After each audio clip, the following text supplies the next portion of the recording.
ఒక యువ దంపతులు పాత బొమ్మను కొనుగోలు చేసి ఇంటికి తీసుకువచ్చారు. కాని వారి ఆనందం త్వరలో భయానికి మారింది. ఆ రాత్రి నుంచి మైన శబ్దాలు, తలుపులు తానే తెరుచుకుంటున్నాయి. బొమ్మ కదలడం మొదలైంది. ఒక ఉదయం గోడపై రక్తంతో రాసిన శపథం కనిపించింది. నేను తిరిగి వస్తా. ఇల్లు మొత్తం ప్రేతాత్మల బంధనంలో పడిపోయింది. ప్రతి మూలలో ఓ చూపు, ఓ చీకటి ఉంది. దంపతులు ఓ ఫాదర్ను పిలిచారు. ఆయన చెప్పినది భయంకరమైనది. బొమ్మలో రాక్షస ఉంది. అదే రాత్రి ఇంటి మొత్తం ఉలిక్కిపడింది. కిటికీలు గాలి లేకుండా మూసుకుపోయాయి.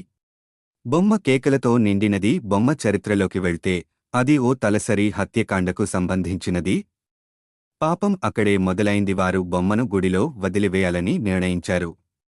కాని బొమ్మ వీళ్ల ముందే తిరిగి వచ్చింది. వారి చివరి ప్రయత్నం బొమ్మను తలకిందులుగా తగలబెట్టడం.